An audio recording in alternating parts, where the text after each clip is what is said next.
Hello. आज हम magnetic dipole moment का पोटेंशियल एनर्जी समझेंगे। इसका कैलकुलेशन और सारी कंसेप्ट इलेक्ट्रिक डाइपोल मोमेंट के जैसा ही है। जब electric dipole moment electric field में जिस तरीके से बिहेवियर शो करता है, वही सेम बिहेवियर एक मैग्नेटिक बार जिसमें मैग्नेटिक मोमेंट होते हैं, वो मैग्नेटिक बार वैसा ही बिहेव करता है मैग्नेटिक फील्ड में। तो एक कैलकुलेशन इसके लिए करते हैं, मैग्नेटिक मोमेंट के लिए कैलकुलेशन करते हैं। तो मेरा इस डायरेक्शन में मैग्नेटिक फील्ड है और ये मेरा हॉरिजॉन्टल एक्स एक्सिस है। ठीक है, इस डायरेक्शन में मेरा मैग्नेटिक फील्ड है, इसी के पैरेलल। और इस ये मेरा बार मैग्नेट है। जिस तरीके से डाइपोल मोमेंट इलेक्ट्रिक डाइपोल का एक निगेटिव, एक साइड में निगेटिव चार्ज और एक तरफ पॉजिटिव चार्ज होता है, वैसे ही इसमें भी एक तरफ नॉर्थ और एक तरफ साउथ होते हैं। तो इस तरफ हम साउथ मान लेते हैं और इस तरफ नॉर्थ। तो ये दो पोल हुए और इस पोल का कुछ स्ट्रेंथ होगा। जैसे कि यहाँ डाइपोल में ये एक पोल है, ये एक पोल है, और इस पोल का स्ट्रेंथ कितना है, -q। इस पोल का स्ट्रेंथ कितना है, +q, है ना। तो वो यहाँ पे स्ट्रेंथ चार्ज के रूप में बताया गया है। तो यहाँ पे भी इस ये पोल है नॉर्थ, यहाँ साउथ, यहाँ निगेटिव, यहाँ पॉजिटिव, तो यहाँ साउथ, यहाँ नॉर्थ। ये साउथ पोल निगेटिव के जैसा काम करता है। जैसे जो काम यहाँ निगेटिव चार्ज करता था, वही काम यहाँ साउथ पोल करेगा। ऐसा हम इसलिए बोल रहे हैं क्योंकि इस तरफ इलेक्ट्रिक फील्ड अगर रखेंगे, जैसा कि इस तरफ मैग्नेटिक फील्ड है, तो इस +q पे जो फोर्स पड़ेगा इस डायरेक्शन में पड़ेगा और इस -q पे इस तरफ। सेम यहाँ पे भी अगर इस तरह से मैग्नेटिक फील्ड रखेंगे, तो साउथ पोल जो होता है मैग्नेट से मैग्नेटिक फील्ड के अपोजिट डायरेक्शन में जाता है। और हम ऐसा इसलिए क्या कह रहे हैं क्योंकि देखिए, इस तरफ से इधर मैग्नेटिक फील्ड जा रहा है, इसका मतलब इधर होगा नॉर्थ और इधर होगा साउथ, तभी जा रहा है ना। मान लो एक हॉर्स मैग्नेट के बीच में ये कर रहे काम। अब देखिए, साउथ जो है नॉर्थ की ओर जाना चाहेगा, तो इस पे फोर्स इधर पड़ेगा। नॉर्थ जो है साउथ से अपोजिट जाना चाहेगा, तो इस तरफ इस पे फोर्स लगेगा। सेम वैसा ही जैसे यहाँ पे -q पे इधर फोर्स लग रहा था। इलेक्ट्रिक फील्ड इधर है, इस डायरेक्शन में है, तो इसका मतलब पक्का है कि इधर नेगेटिव चार्ज होगा और इधर पॉजिटिव चार्ज होगा। एक पॉजिटिव का प्लेट होगा, तो -q पॉजिटिव की ओर जाना चाहेगा, +q नेगेटिव की ओर जाना चाहेगा। सेम यहाँ पे भी। अब जैसे कि यहाँ पे हम बता दिए कि इस -q पे इस डायरेक्शन में QE फोर्स लगेगा, इस +q पे इस डायरेक्शन में QE फोर्स लगेगा, electric field into strength of this pole. पर यहाँ पे सिर्फ हम पोल के बारे में जानते हैं, उसका मैग्नीट्यूड नहीं जानते हैं। समझ में आई बात। यहाँ पे एक दो पोल है, +q और -q। यहाँ पे भी दो पोल है, north and south. South is analogous to -q and north is analogous to +q। But इस नॉर्थ का स्ट्रेंथ नहीं जानते हैं। ठीक है, तो हम इसे इस स्ट्रेंथ का एक नाम दे देते हैं +m। और इस साउथ को भी साउथ पोल को भी स्ट्रेंथ है, साउथ पोल के स्ट्रेंथ को भी एक नाम दे देते हैं -m, जैसे यहाँ -q था। अब इस पे कितना फोर्स लगेगा इस डायरेक्शन में, mb। इस पे कितना फोर्स लगेगा इस डायरेक्शन में, mb, है ना। जस्ट सेम लाइक डाइपोल इन इलेक्ट्रिक फील्ड। तो जैसे यहाँ पे डाइपोल मोमेंट है ना, इलेक्ट्रिक डाइपोल मोमेंट निकालते हैं, तो वो कैसे निकालते हैं, चार्ज इनटू लेंथ बिटवीन दो टू पोल। ओके, तो यहाँ पे भी हम ऐसे ही करेंगे। मैग्नेटिक डाइपोल मोमेंट हम कैपिटल M से डिनोट कर रहे हैं, किसी किसी बुक में म्यू से डिनोट किया जाता है। तो ये जो मैग्नेटिक डाइपोल मोमेंट हम कैसे निकालेंगे, सेम जैसे यहाँ पे निकाले थे, मैग्नेटिक स्ट्रेंथ इनटू लेंथ। ठीक है, ये लेंथ मान लो इस पोल के बीच का लेंथ है, ये पोल से ये पोल का बीच का लेंथ L है, तो ये L मल्टीप्लाई कर देंगे, जो भी है 2a है तो 2a मल्टीप्लाई कर देंगे। नाउ अब आगे सॉल्व करते हैं। मुझे क्या निकालना है, पोटेंशियल एनर्जी। तो पहले वर्क निकाल लेते हैं, फिर अगर वर्क निकल जाएगा तो हम वहाँ से पोटेंशियल एनर्जी निकाल लेंगे। ये कैसे हम बोल रहे हैं, ये हम क्यों बोल रहे हैं, क्योंकि देखिए, जैसे ये एक ग्राउंड है और इस ग्राउंड पे एक टेबल रखा हुआ है। इस टेबल पे एक कोई ऑब्जेक्ट रखा हुआ है और इस ऑब्जेक्ट को आप यहाँ से उठाकर यहाँ पे रख दिए। ठीक, h डिस्टेंस आप इसको डिस्प्लेस कर दिए, तो आपने कितना काम किया, तो आपका काम निकल जाएगा फोर्स इंटू डिस्प्लेसमेंट। आपने फोर्स कितना लगाया, तो इसका मास m है, तो आपने ऑफकोर्स mg फोर्स लगाया होगा, न mg से कम न mg से ज़्यादा। mg फोर्स लगाया और डिस्प्लेसमेंट आपका h है तो mgh आपने वर्क किया।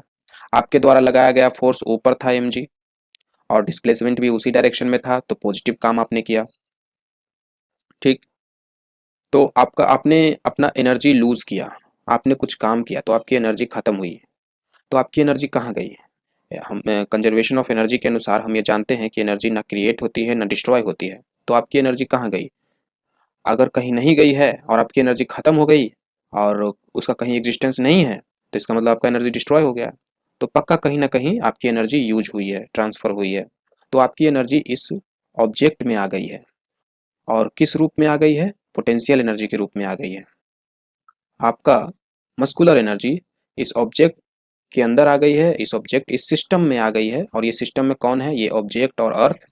अर्थ को हम इसलिए शामिल कर रहे हैं क्योंकि अर्थ नीचे की ओर फोर्स लगा रहा था mg, और चूंकि वो अर्थ फोर्स लगा रहा था इसी वजह से हमने भी फोर्स लगाया और हमारा काम बना। अगर अर्थ फोर्स नहीं लगाता तो मुझे भी फोर्स नहीं लगाना पड़ता और बिना मेहनत के ये बॉल यहाँ से यहाँ आ जाती और बिना मेहनत के, बिना मेरी एनर्जी लूज किए बॉल यहाँ से यहाँ आ जाती, क्योंकि मैंने फोर्स ही नहीं लगाया। Force into displacement and force is zero, then work done by me is zero. So earth का होना यहाँ जरूरी है। अर्थ अगर नहीं है, फॉर एग्जाम्पल आप स्पेस में हो, आसपास कोई हैवी ऑब्जेक्ट नहीं है, सेलेस्टियल बॉडी नहीं है, तो कोई ग्रेविटी इस ऑब्जेक्ट पे काम नहीं कर रहा है, तो आप यहाँ से यहाँ डिस्प्लेस कर दो, कहीं भी लेके चले जाओ, आपका काम जीरो होगा, क्योंकि आपको तो फोर्स ही नहीं लगाना पड़ा ना। तो आप किस किस लॉजिक से कहोगे कि हमने काम किया? So the work must be there, वो वर्क मस्ट बी है। सो तो हमने हाँ, तो इस बॉडी में एनर्जी स्टोर हो गई और वो एनर्जी पोटेंशियल एनर्जी हो गई। और पोटेंशियल एनर्जी भी बहुत प्रकार के होते हैं। तो सिंस ये सिस्टम ग्रेविटी का है, अर्थ का है, तो इसमें जो एनर्जी स्टोर हुआ है ग्रेविटेशनल पोटेंशियल एनर्जी। तो यहाँ से हम समझे कि जितना एजेंट के द्वारा यानी मुझे मेरे द्वारा जितना काम किया जाएगा उतना ही सिस्टम में एनर्जी स्टोर हो जाएगा। ठीक है, अब ये अर्थ है, अर्थ के ऊपर टेबल है, टेबल के ऊपर एक छोटा सा ऑब्जेक्ट है। ठीक, इस ऑब्जेक्ट की पहले भी कुछ एनर्जी रही होगी, ऐसा नहीं कि पहले एनर्जी जीरो थी, कुछ ना कुछ तो पहले भी एनर्जी रही होगी, क्योंकि टेबल से ऊपर है। और टेबल से ही ऊपर नहीं, अगर ग्राउंड पे भी रहता तब भी कुछ ना कुछ एनर्जी होता। ठीक, तो अभी इसमें कुछ एनर्जी है और या यहाँ पे आते हैं तो इसमें कुछ एनर्जी थी और फिर हमने काम करके उस एनर्जी को बढ़ा दिया। तो हमने कितना एनर्जी बढ़ाया, कितना चेंज किया पोटेंशियल एनर्जी, है ना? पहले मान लो 100 जूल रहा होगा और हमने mgh काम करके mgh प्लस 100 कर दिया, तो मैंने कितना किया? mgh ना। तो मेरा जो पोटेंशियल एनर्जी होगा वो चेंज इन पोटेंशियल एनर्जी से निकाला जाएगा ना। मेरे द्वारा जो इस ऑब्जेक्ट में एनर्जी आई है वो energy is actually a change in potential energy ना। So change in potential energy, change in potential energy of a system. So work done by agent या external force is equal to change in potential energy of system. तो ये बात है यहाँ पे। तो मुझे भी यहाँ पे वही काम करना है, निकालना है कि इस बॉडी में मेरे द्वारा जब काम किया जाएगा तो कितना एनर्जी इस बॉडी में स्टोर किया जाएगा, स्टोर होगा जैसे यहाँ पे, तो वो हम निकालना चाहते हैं। तो ठीक है, फिर से एक डायग्राम बनाते हैं। So this is your magnetic field, इस डायरेक्शन में मैग्नेटिक फील्ड है और ये आप देते हैं, ये आपका बार मैग्नेट है। ठीक है, और और अभी फिलहाल ये थीटा एंगल पे है। क्या ये पॉसिबल है कि ये थीटा एंगल पे हो सकता है? ये पॉसिबल नहीं है। अगर इस तरफ मैग्नेटिक फील्ड है और बार मैग्नेट को ऐसे हम रखें तो ये इस तरीके से रह ही नहीं सकता। इस पे इधर फोर्स लगेगा। अगर इसका मैग्नेटिक स्ट्रेंथ प्लस एम है और इसका मैग्नेटिक स्ट्रेंथ माइनस एम है, तो इस पे इधर की ओर फोर्स पड़ेगा एम बी और इस पे इधर की ओर फोर्स पड़ेगा माइनस एम बी, है ना? इधर डायरेक्शन दे दिए तो माइनस लिखने की कोई ज़रूरत नहीं है। तो अ, ये ऐसा रह ही नहीं सकता। ये वापस तुरंत इस मैग्नेटिक फील्ड के अलोंग अलाइन हो जाएगा, है ना? क्यों अलाइन हो जाएगा? क्योंकि फोर्स लगा रहा है, सिंपल बात है।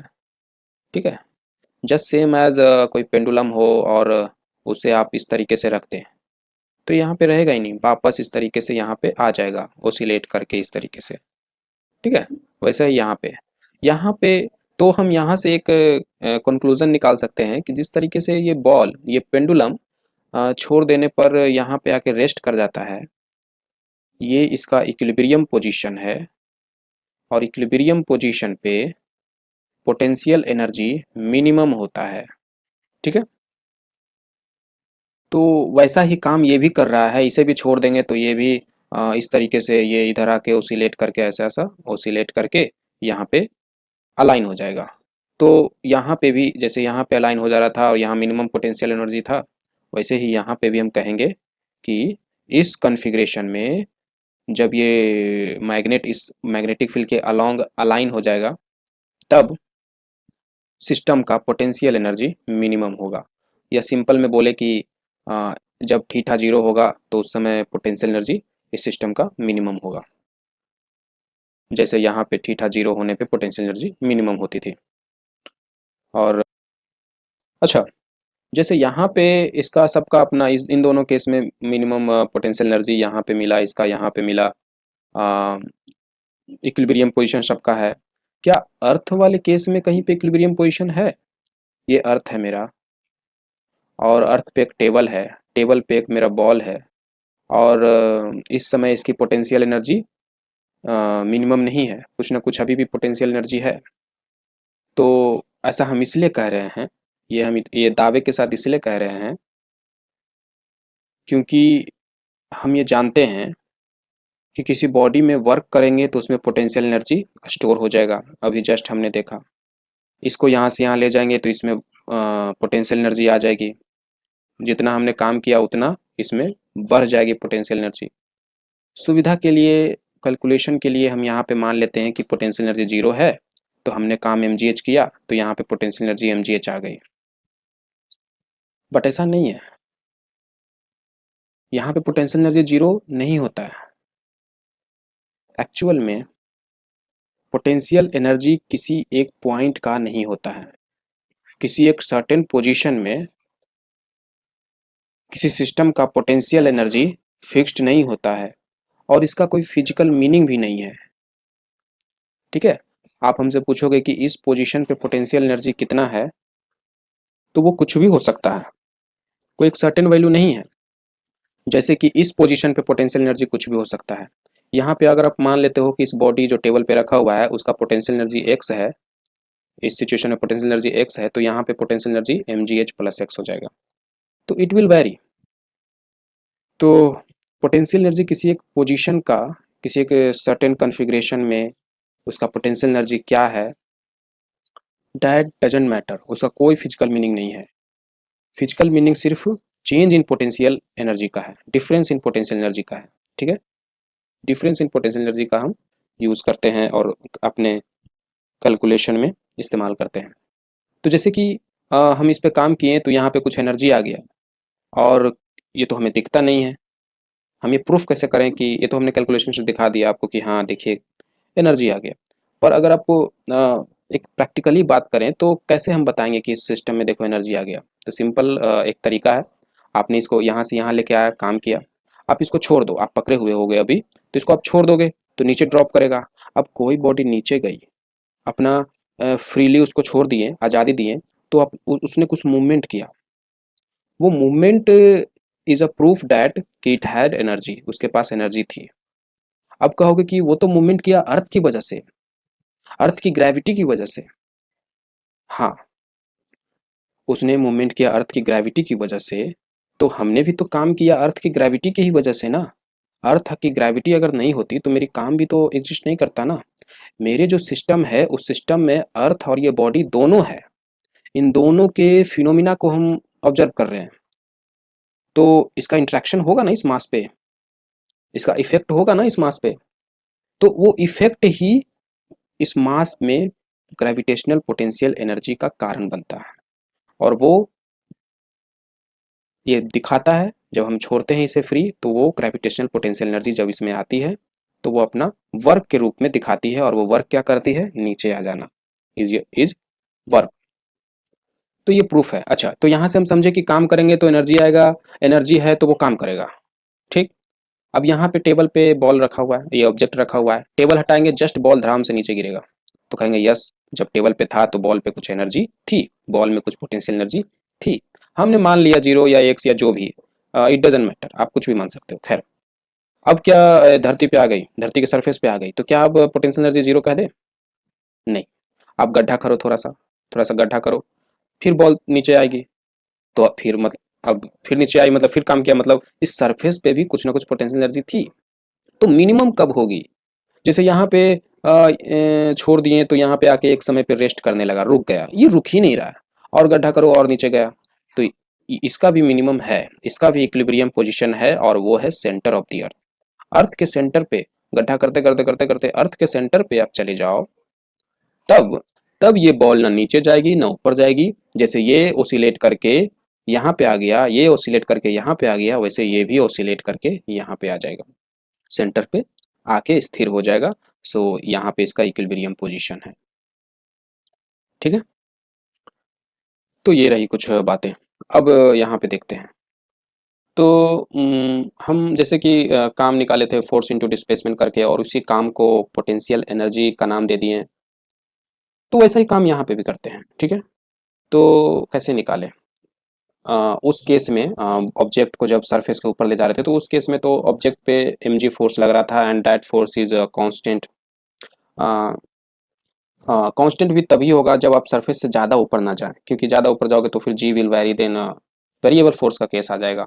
सो बट वो छोटी सी दूरी थी तो हमने mg माना, है ना। वर्क कैसे निकाला था? mg हमने फोर्स लगा रहा था, हम फोर्स लगा रहे थे और डिस्प्लेसमेंट h किए, तो वर्क निकल गया सिंपली। बट ये केस वैसा नहीं है। आप जैसे जैसे थीटा बदलोगे, आप इसको पकड़े हुए हो ना, हाँ, अगर आप नहीं पकड़ोगे तो ये तो इसके अलाइन आ जाएगा। तो इसको इस पोजीशन में होने के लिए किसी न किसी को इसे पकड़ना पड़ेगा। ठीक, तो किसी न किसी को इसे पकड़ना पड़ेगा, और जो इसको पकड़ेगा, यानी कि उसे हम एजेंट नाम देते हैं, एजेंट है वो, तो जो इसे पकड़ेगा वो उतना ही टॉर्क लगाएगा जितना ये सिस्टम, ये मैग्नेटिक फील्ड इस डाइपोल पे लगा रहा है। ठीक है, मैग्नेटिक फील्ड एम बी से इधर फोर्स लगा रहा है, एम बी से इधर फोर्स लगा रहा है, तो टॉर्क बाय सिस्टम नाम दे देते हैं। कितना हो गया? आर क्रॉस एफ, इस तरीके से। और हम torque, net torque by system निकालना चाहते हैं, तो अबाउट ओ से निकालते हैं। ये मेरा ओ है, ओरिजिन, तो ये मेरा आर है, ये आर है। ठीक है, तो R cross F vector product क्या होता है? ए क्रॉस बी क्या होता है? A B sine theta. ये आर वेक्टर लिखे हुए हैं, और ये जो सिंपली आर लिखे हैं, आप इसे मैग्नीट्यूड समझो। ठीक है, और इससे तरह से आप निकाल सकते हो, या सिंपली ऐसे करो, आर वेक्टर इस पॉइंट पे हम टॉर्क निकालना चाहते हैं अबाउट ओ, तो ये मेरा आर वेक्टर हुआ, और ये मेरा एफ वेक्टर हुआ, है ना, एम बी, और ये थीटा हुआ। ठीक है, तो आर क्रॉस क्या, आर क्रॉस एफ क्या हो जाएगा? R M B sine theta, ये हो जाएगा ना, the angle between two vector. तो ये torque by system on this north pole, तो एक पोल का तो निकाल दिए, एक पोल का और, तो नेट टॉर्क निकालना निकालना होगा। तो इसमें भी आप वही काम करोगे, तो इसका भी इतना ही आएगा, तो हम नेट टॉर्क इंटू 2 कर देते हैं। ठीक है, तो ये नेट टॉर्क हुआ, तो इतना ही टॉर्क मुझे अपोजिट डायरेक्शन में लगाना पड़ेगा। समझ में आई बात? ये देखिए, ये आर इसका इधर होगा, और ये थीटा, तो ये थीटा, तो ये थीटा, सेम वही काम। तो net torque by agent is also same, R M B sine theta into 2। Okay, but in opposite direction. ठीक है, हम यहाँ पे सिर्फ मैग्नीट्यूड की बात कर रहे हैं, इसलिए साइन वगैरह नहीं लगाएं। नेट टॉर्क बाय एजेंट का magnitude is equal to net torque by system का मैग्नीट्यूड। और यहाँ से आप देखोगे कि हमने ऊपर मैग्नेटिक मोमेंट को डिफाइन किया था, मैग्नेटिक स्ट्रेंथ इनटू लेंथ। तो यहाँ पे देखो, आर एम इंटू 2, तो एम इज मैग्नेटिक स्ट्रेंथ, तो मैग्नेटिक स्ट्रेंथ इंटू 2 आर, और इस दो पोल के बीच का डिस्टेंस भी 2 आर है, तो हम इसको कैपिटल एम लिख सकते हैं, और ये बी, और ये साइन थीटा, तो ये भी हो गया एम बी साइन थीटा। ये नेट टॉर्क बाय एजेंट का मैग्नीट्यूड है, या सिस्टम का मैग्नीट्यूड है। इस साइन थीटा को हटाओगे तो क्रॉस लगा सकते हो, और जब क्रॉस लगाओगे तो ये इस तरीके से आपको वेक्टर साइन देना पड़ेगा, ठीक है। और यहाँ पे इधर भी vector sign net torque by agent. खैर, डायरेक्शन की हम बात कर रहे थे, तो आर इधर है, आर क्रॉस, आप डायरेक्शन जानना चाहते हो सिस्टम के द्वारा टॉर्क का, तो कैसे निकालोगे? अपने अंगूठा को छोड़कर जितने सारे फिंगर हैं वो आर के अलोंग रखो, और फिर उसको एम बी के अलोंग मूव कराओ, ठीक है, इस तरीके से, है ना। तो आपके जो अंगूठा का जो डायरेक्शन होगा, that direction denotes torque. Okay, तो इस केस में आपका अंगूठा का डायरेक्शन इनटू दी स्क्रीन आया होगा, तो ये टॉर्क बाय सिस्टम का डायरेक्शन है। और एजेंट का अगर देखें तो एजेंट सिस्टम इस पे एम बी की ओर इधर फोर्स लगा रहा है, तो एजेंट इधर फोर्स लगाएगा और उतना ही, तभी तो उतना ही टॉर्क प्रोड्यूस होगा। अच्छा, यहाँ पे हम ऐसा क्यों कह रहे हैं कि torque by system is equal to torque by agent? क्योंकि अगर उतना टॉर्क नहीं लगाएगा जस्ट अपोजिट डायरेक्शन में, तो ये मैग्नेटिक बार वहाँ पे रहेगा ही नहीं, ठीक है। तो इधर की ओर एम बी फोर्स लगाएगा, और अब यहाँ से भी जैसे सिस्टम का टॉर्क निकाले, कैलकुलेट किए, आप एजेंट का भी टॉर्क निकाल सकते हो। ये थीटा, तो ये 180 माइनस थीटा, और आर क्रॉस एम बी करोगे तो सेम साइन वन, जैसे यहाँ पे R F sine theta, F की जगह एम बी, तो R M B sine theta, theta की जगह 180 माइनस थीटा, तो sine 180 minus theta is sine theta, तो आ गया ना वही चीज। तो आर क्रॉस एम बी, आप यहाँ पे वेक्टर रूल लगाओगे, तो आर के अलॉन्ग अपना फिंगर रखोगे और एम बी की ओर मूव करोगे, तो आपका अंगूठा ऊपर आएगा। तो टॉर्क बाय एजेंट का डायरेक्शन ऊपर है, तो और टॉर्क बाय सिस्टम का डायरेक्शन नीचे है, तो अपोजिट डायरेक्शन में लग रहा है। तो हम वर्क निकालने चलते हैं। तो वर्क बराबर होता है फोर्स इनटू डिस्प्लेसमेंट, पर ये जो होता है ये लीनियर मोशन के लिए होता है। जब हम ऑब्जेक्ट को अर्थ के सरफेस से ऊपर उठा रहे थे तो एक लीनियर मोशन ही था, स्ट्रेट लाइन मोशन था, तो उसमें हम फोर्स इनटू डिस्प्लेसमेंट किए, बन गया। पर यहाँ पे स्ट्रेट लाइन मोशन नहीं हो रहा है, यहाँ पे रोटेशनल मोशन हो रहा है। तो अगर आपको यहाँ पे वर्क निकालना है तो आप टाउ फोर्स के, फोर्स का रोटेशन में क्या एनालॉगस होता है? टॉर्क, और डिस्प्लेसमेंट का एंगुलर डिस्प्लेसमेंट, तो टाउ डॉट थीटा होगा। और ये दोनों वेक्टर क्वांटिटी है, यहाँ पे भी ये दोनों वेक्टर क्वांटिटी है, और जब ये डॉट हटाओगे तो आपको साइन थीटा मिलेगा, ठीक है। तो ये होता है रोटेशनल मोशन में।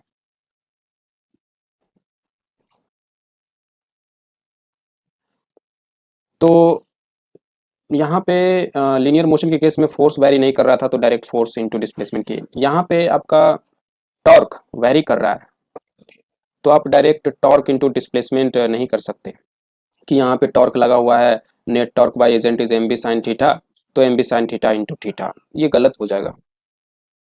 इस तरीके से वर्क निकालना गलत है। ऐसा हम इसलिए कह रहे हैं क्योंकि देखिए, जब कांस्टेंट फोर्स होता है तो पूरा डिस्प्लेसमेंट के जर्नी में, पूरे जर्नी में एक कांस्टेंट फोर्स लग रहा होता है। पर इस आपके जर्नी में आप जब थीटा से इसको यहाँ पे लेके आए, तो आप जानना चाहते हो कि आप कितना काम किए, है ना। स्टार्टिंग में आपका थीटा कम था तो कम टॉर्क लगा रहे थे, फिर जैसे जैसे थीटा बढ़ा वैसे वैसे आपको ज़्यादा टॉर्क लगाना पड़ा। तो शुरू के सिचुएशन में तो आप कम काम कर रहे थे, फिर धीरे धीरे काम आपका बढ़ने लगा, तो आपका काम जैसे जैसे आपका थीटा बढ़ रहा है वैसे वैसे आपका काम का रेट बढ़ रहा है, तो उस केस में आप ऐसा काम नहीं कर सकते।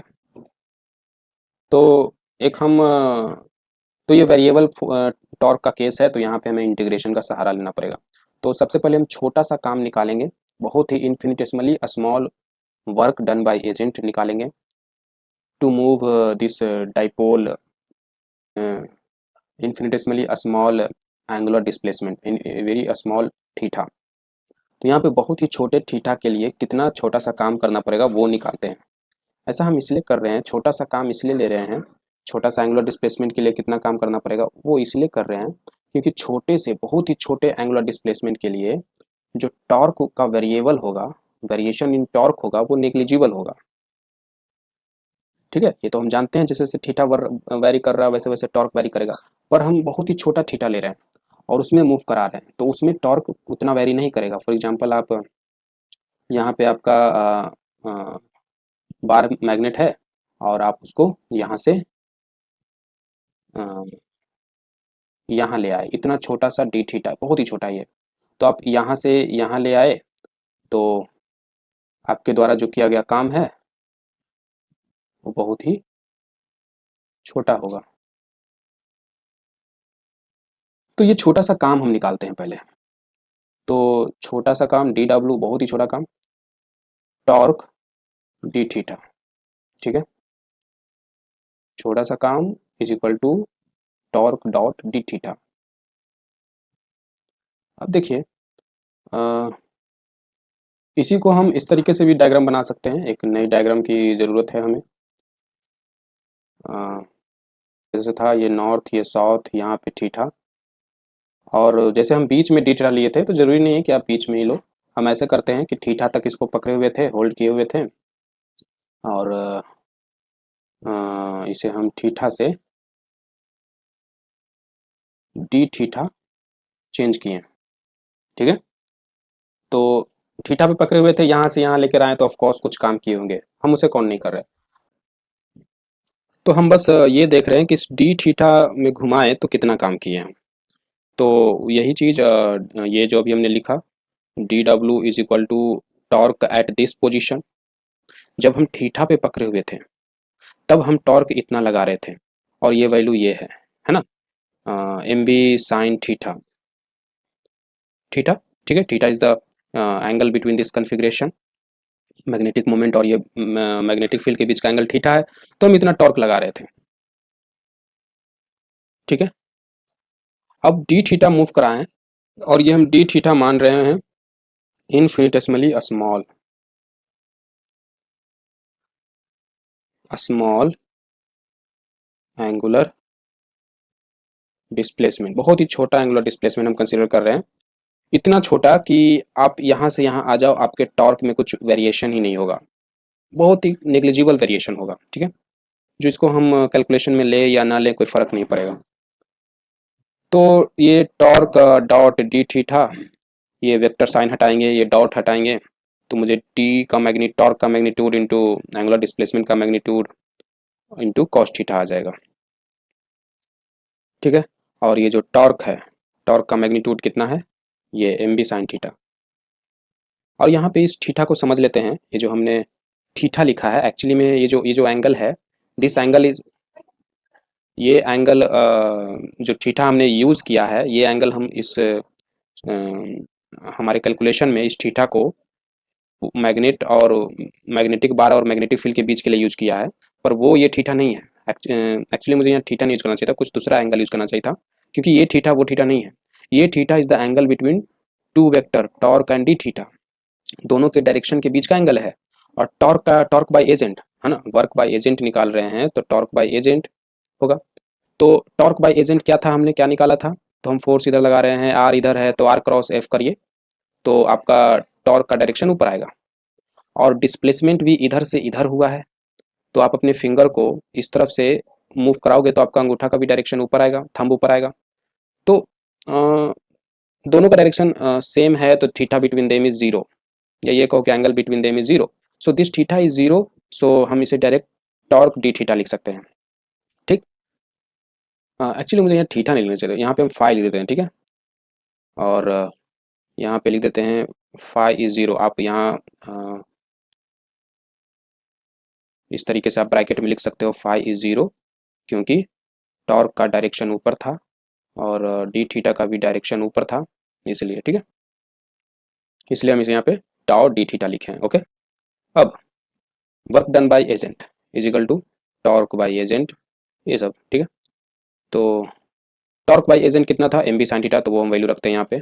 Work done by agent is equal to M B sine theta D theta. तो ये जो छोटा सा डी थीटा मूव कराएं, उसकी वजह से मुझे इतना काम करना पड़ा, M B sine theta D theta. अब हम चाहते हैं कि इसे थीटा से किसी एक एंगल तक, एक अच्छा खासा दूर एंगल तक लेकर गए, तो मुझे कितना काम करना पड़ा वो निकालना चाहते हैं हम। फॉर एग्जांपल हम यहाँ तक लेके आए, ठीक है, और ये अल्फ़ा है, ओके। तो पहले थीटा पोजीशन पे था, अब अल्फा पोजीशन पे आया, तो थीटा से अल्फा पे ले जाने में कितना काम करना पड़ा, ये हम निकालना चाहते हैं। तो इंटीग्रेट करेंगे, ठीक है, इंटीग्रेट करेंगे। इंटीग्रेट कहाँ से कहाँ, थीटा से अल्फा ले जाने के लिए मुझे कितना काम करना पड़ा। तो थीटा पे थे तो कुछ वर्क किए हुए थे, work when to displace from zero to theta, and जब अल्फा पे आए तो कुछ काम करना पड़ा, और इन दोनों का डिफरेंस निकालेंगे तो वो मेरा वर्क निकलेगा जो हम थीटा से अल्फा लेके आने में काम किए, ठीक है। तो इसको आप इंटीग्रेट करोगे तो work to move from zero to alpha, work done to move from zero to theta, and this difference is equal to work done from theta to alpha. Okay, इसको हम सिंपली कैपिटल डब्ल्यू से denote करते हैं। Okay, अब इधर की कहानी, M भी हमारा कांस्टेंट है, एम इज मैग्नेटिक मोमेंट, कहीं पे मुझे लिख देना चाहिए, हाँ यहीं पे लिख देते हैं, M is magnetic moment. Okay, so M और बी इज कांस्टेंट, सो उसे बाहर निकालते हैं, और इंटीग्रेशन मुझे करना है साइन थीटा डी थीटा का, फ्रॉम थीटा टू अल्फा। तो साइन थीटा डी थीटा का इंटीग्रेशन क्या हो जाएगा, cos theta, sorry minus cos theta, minus cos theta from theta to alpha. ऐसा हमने क्यों बोला, माइनस कॉस थीटा क्यों बोला, एक ट्रिक है, आप समझ लो। कॉस थीटा का differentiation with respect to theta is minus sine theta. Okay, अब आपको साइन थीटा का इंटीग्रेशन चाहिए तो डी थीटा जो है उसे आप हटाओ, तो minus sine theta D theta, और इसको इंटीग्रेट कराओ, तो ये माइनस इधर आ जाएगा। और डी कोस थीटा का इंटीग्रेशन का मतलब क्या होता है, डी कोस थीटा का मतलब छोटा छोटा कोस थीटा, छोटे छोटे कोस थीटा का डिफरेंस, उन सबको आप सम करोगे, इंटीग्रेशन मीन सम करना, सम करोगे तो कोस थीटा मिलेगा, तो लिख दिए, और ये माइनस हम इधर ले आए, और ये क्या हो गया, साइन थीटा डी थीटा का इंटीग्रेशन। आप देखो यही सिचुएशन यहाँ पे भी है ना, तो हमने माइनस कोस थीटा लिख दिया, यहाँ पे लिमिट जो रहेगा यहाँ पे चढ़ा देंगे। अब work is equal to M B, ये माइनस हम बाहर निकाल लेते हैं, इससे कोई फर्क नहीं पड़ेगा, आपका कैलकुलेशन सेम रहेगा, आप माइनस अंदर रखो या ना रखो, और बारी बारी से ये वैल्यू रखते हैं, ये फाइनल वैल्यू है, ये थीटा इनिशियल वैल्यू है, तो पहले फाइनल वैल्यू माइनस फिर इनिशियल वैल्यू, तो ये मेरा वर्क आया, माइनस अंदर डाल देते हैं, ठीक है। तो M B cos theta minus cos alpha, तो थीटा से अल्फा जाने के लिए आपको इतना काम करना पड़ेगा। अब आपको चाहिए कि नहीं, मुझे जीरो से थीटा जाने में कितना काम करना पड़ा वो निकालना है। तो यहाँ पे पहले हम लिख देते हैं, थीटा है जो आपका इनिशियल एंगल है ना, हमारे कैलकुलेशन में पहले थीटा को हमने इनिशियल माना, फिर उसके बाद अल्फा पे गए थे थीटा से अल्फा, तो ये फाइनल एंगुलर पोजीशन है ना, initial angular position final angular position. तो आपको काम निकालना है फॉर 0 डिग्री से 90 डिग्री तक आप गए तो कितना काम किए, तो 0 से 90 डिग्री गए तो आपका थीटा हो गया 0 डिग्री, क्योंकि थीटा इज इनिशियल, 0 से 90 मतलब 0 इज इनिशियल, सो इनिशियल की जगह रखो, और 90 डिग्री जो फाइनल एंगुलर पोजीशन से उसे अल्फा मानो, है ना। तो वर्क निकालते हैं, तो यहाँ से आप cos zero is value put करोगे, आपको मिलेगा 1 minus 0 that is M B, तो आपको एम बी काम करना पड़ा। अब इसे समझते हैं कि जो हमने अभी कैलकुलेट किया है और जिस हिसाब से मुझे ये रिजल्ट आया है, क्या ये सही है। तो देखिए, आपका मैग्नेटिक फील्ड इधर था, आपका ये मैग्नेटिक मोमेंट था, इस तरीके से मैग्नेटिक बार था, ये नॉर्थ था, ये साउथ था, मैग्नेटिक मोमेंट का डायरेक्शन ये होगा साउथ से नॉर्थ, जैसे डाइपोल मोमेंट में चार्ज का डायरेक्शन होता है, सॉरी डाइपोल मोमेंट में, इलेक्ट्रिक डाइपोल में डाइपोल मोमेंट का डायरेक्शन माइनस से पॉजिटिव की ओर होता है, इसे यहाँ पे भी साउथ से नॉर्थ की ओर होगा। आपने टॉर्क सिस्टम के द्वारा टॉर्क इस पे इस तरीके से लग रहा था, है ना, into the page into the screen, और मेरे द्वारा हम इस पे इधर फोर्स लगा रहे थे, मेरे द्वारा टॉर्क इस पे इस तरीके से लग रहा था, तो मेरे द्वारा टॉर्क इसको आप इस तरीके से अपवर्ड डायरेक्शन में लग रहा था। अब देखते हैं ये एम बी सही है कि नहीं है। तो वर्क बराबर फोर्स इंटू डिस्प्लेसमेंट या torque into angular displacement, rotational motion में टॉर्क इंटू एंगुलर डिस्प्लेसमेंट। तो मेरे द्वारा टॉर्क ऊपर लगा, और जब मेरे द्वारा काम किया गया, मेरे द्वारा जो टॉर्क लगा उसी डायरेक्शन में एंगुलर डिस्प्लेसमेंट भी हुआ, थीटा का भी डायरेक्शन ऊपर ही था, तो टॉर्क और डी थीटा दोनों सेम डायरेक्शन में था, तो वर्क पॉजिटिव भी होना चाहिए, और पॉजिटिव आया भी, तो इस हिसाब से हम कह सकते हैं कि हाँ सही है। अब एक केस लेते हैं जिसमें हम थीटा 90 डिग्री से हम 0 डिग्री पे जा रहे हैं, तो 90 डिग्री आपका इनिशियल वैल्यू है, और इनिशियल को हम लोग थीटा बोलते हैं, तो theta is equal to 90 degree, और 0 डिग्री से जा रहे हैं, 90 से 0 जा रहे हैं, तो अब हम वर्क निकालना चाहते हैं। तो अब मेरा वर्क क्या होगा, M B cos theta minus cos alpha, cos theta is 90, तो कॉस 90 इज 0 माइनस 1, तो अब मेरा वर्क हो जाएगा -mb। अब देखते हैं, इसको समझते हैं कि ये मेरा आंसर यहाँ -mb आया है, तो वो प्रैक्टिकली कैसे संभव है, कैसे पॉसिबल है। तो देखिए, ये आपका मैग्नेटिक फील्ड, इस तरीके से आपका magnetic moment north south. Okay, आप आपका पहले ये था,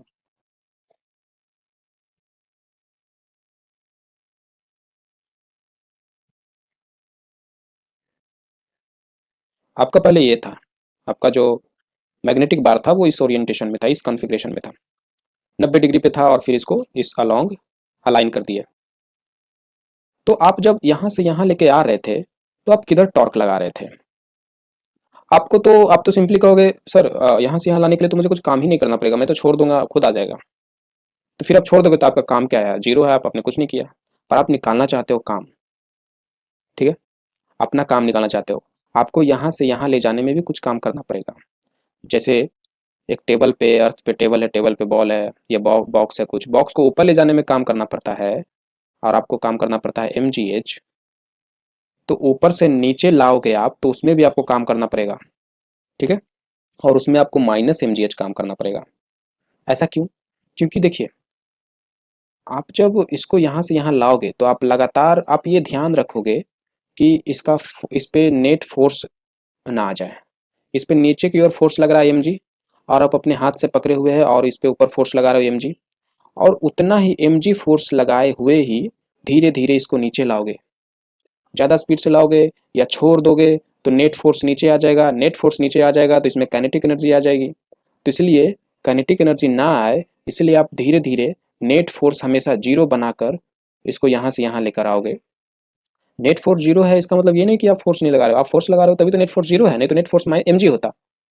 तो आप नेट फोर्स जीरो बनाए हुए नीचे लाए, तो आप हमेशा इस पूरे ड्यूरेशन में ऊपर फोर्स लगा रहे थे mg, और डिस्प्लेसमेंट हुआ नीचे, फोर्स और डिस्प्लेसमेंट का डायरेक्शन वो चेंज अपोजिट है, तो आपका वर्क नेगेटिव होगा। तो वैसा ही केस यहाँ पे भी, आप टॉर्क हमेशा जैसे पहले लगा रहे थे वैसे ही टॉर्क लगा रहे हो इस डायरेक्शन में, अपोजिट ऑफ सिस्टम।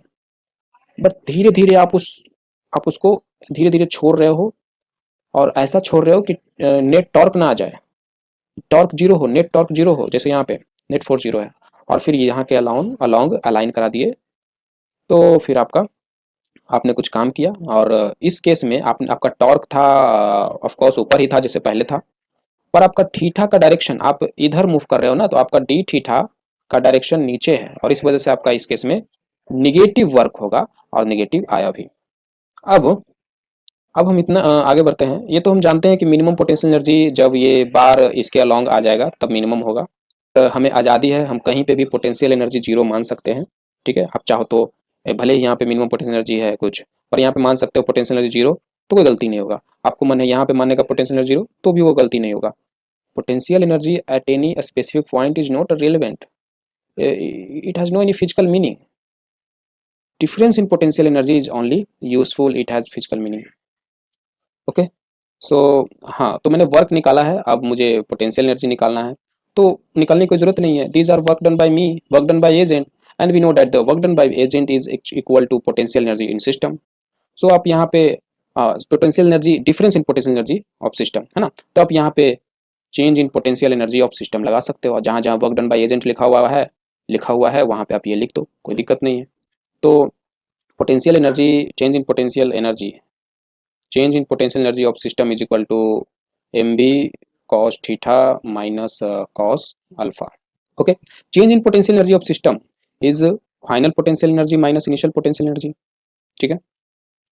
और अमूमन किताबों में, खास करके किताबों में, एनसीईआरटी बुक में और भी कई सारे बुक में जब इस ओरिएंटेशन में जब मैग्नेटिक बार मैग्नेटिक फील्ड के 90 डिग्री पे होता है, तो उस कॉन्फ़िगरेशन में माना जाता है, उस कॉन्फ़िगरेशन में पोटेंशियल एनर्जी जीरो मानते हैं। मतलब पोटेंशियल एनर्जी एट 90 डिग्री है, जब थीटा 90 हो जाएगा, ठीक है, तब हम लोग जीरो मानते हैं, ठीक है। इसलिए कि थोड़ा कैलकुलेशन में इजी हो, कैलकुलेशन के लिए ऐसा मानते हैं, ठीक है। बट यहाँ पे जीरो नहीं होता है पोटेंशियल एनर्जी, बट हम लोग मानते हैं। तो एक हम जनरल कैलकुलेशन सॉल्यूशन निकालना चाहते हैं किसी एक पार्टिकुलर थीटा पे कितना पोटेंशियल एनर्जी है। हालांकि ये अपने आप में कोई सही सवाल नहीं है, क्योंकि किसी एक पार्टिकुलर पोजीशन पे कोई एक पार्टिकुलर पोटेंशियल एनर्जी होता ही नहीं है, ठीक है। बट अगर हम इस जगह पे पोटेंशियल एनर्जी 0 मान लें तो हम किसी भी पोजीशन पे पोटेंशियल एनर्जी निकाल सकते हैं। तो हमने यहाँ पे अज्यूम किया है कि 90 डिग्री पे पोटेंशियल एनर्जी 0 है, तो final potential energy minus initial potential energy, और हम सिचुएशन कंसिडर कर रहे हैं जिसमें हम अभी कुछ थीटा डिग्री पे हैं और थीटा से 90 डिग्री पे गए हैं। तो ये मेरा इनिशियल और ये अल्फा हो गया, है ना, फाइनल वैल्यू। तो potential energy, final potential energy is potential energy at 90 degree minus potential energy at theta, और पोटेंशियल एनर्जी 90 डिग्री को हम 0 माने हैं, तो यहाँ 0 minus potential energy at theta लिख देते हैं। तो minus potential energy at theta is equal to M B cos theta minus cos alpha. Theta यहाँ पे रखते हैं और कॉस अल्फा, अल्फा की जगह 90 डिग्री, तो कॉस 90 इज 0, कॉस 90 इज 0। तो minus potential energy at theta is M B cos theta. तो अब आपसे कोई भी पूछे, कहीं पे भी पूछे कि इस थीटा पे 30 डिग्री पे, 40 डिग्री पे, 45 डिग्री पे बताइए पोटेंशियल एनर्जी कितना है, तो आप बताओगे कि potential energy at any theta is equal to minus M B cos theta. आप यहाँ से इस तरीके से डायरेक्ट बता सकते हो, ठीक है। तो यही हम बोल रहे थे कि किसी एक पर्टिकुलर एंगल पे कितना पोटेंशियल एनर्जी होगा आप इस तरीके से निकाल सकते हो। बट ये एक्चुअली में किसी एक पर्टिकुलर पॉइंट पे पोटेंशियल एनर्जी नहीं है, ये डिफरेंस इन पोटेंशियल एनर्जी है, और ये मुझे ऐसा इसलिए दिख रहा है क्योंकि हमने 90 पे 0 माना है ना। तो ये एक्चुअली में पोटेंशियल एनर्जी है, बट एक फाइनल वैल्यू में 0 मान लिए हैं, तो मुझे इस तरीके से इनिशियल वैल्यू का मिल रहा है। ये है पूरा पोटेंशियल एनर्जी का कंसेप्ट। आई होप मैंने सारे एस्पेक्ट को अच्छे से क्लियरली रखा है। अगर आपको कोई इसमें डाउट हो तो आप पूछ सकते हैं, ठीक है।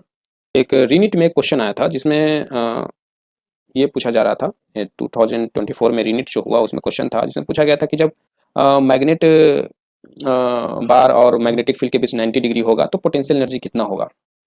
तो जैसा कि थीटा पे पोटेंशियल एनर्जी इतना, तो 90 पे पोटेंशियल एनर्जी कितना, तो cos 90 0, तो उसमें पोटेंशियल एनर्जी 0 होगा, ठीक है। तो ये 0 इसलिए आया क्योंकि हमने माना है पोटेंशियल एनर्जी एट 90 डिग्री 0। अगर नहीं मानते तो आंसर नहीं आता, कुछ और आता।